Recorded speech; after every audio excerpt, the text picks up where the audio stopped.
On to Joe Biden. It has been a year since he was inaugurated as the 46th President of the United States. It's been a busy one for bumbling Biden, a continuing global pandemic, no end to the deaths as he promised when Donald Trump left office, a disastrous end of the country's longest war in Afghanistan, and maybe on a note you might agree with, perhaps not, he rejoined the Paris Climate Agreement. Oliver, he's provided plenty of entertainment with his countless gaffes from his first year in office, but is the US any better off following 1 year of the Biden-Harris administration? Any better off than it was under Trump?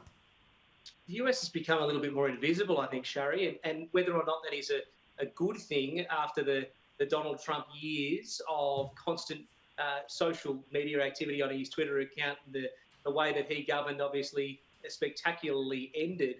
I don't know that the United States is in a better position now than it was 12 months ago. I think that the world is looking for leadership and the Western world is looking for leadership from the United States, which Joe Biden is failing to deliver at the moment. That has to be a huge concern for the Western world, that the power of the United States is really under threat now from other foreign actors.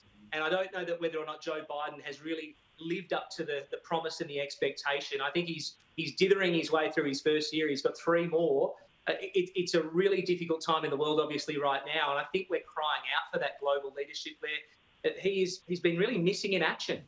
It's such a good point, Aaron. You know, Biden did say he'd restore United States leadership to the world, but yet what he did with Afghanistan, that disastrous withdrawal, has effectively done the opposite. And it's shown to so many adversaries that the US will not be there when needed.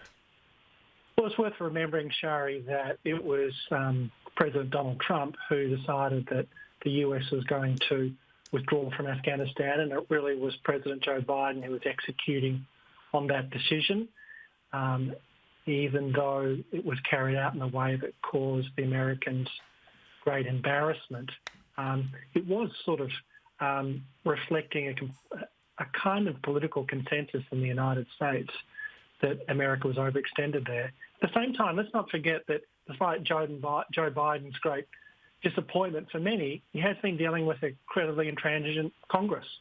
And that's a hangover from the Trump era, where the Republicans became highly obstructionist, and they have fought him all the way.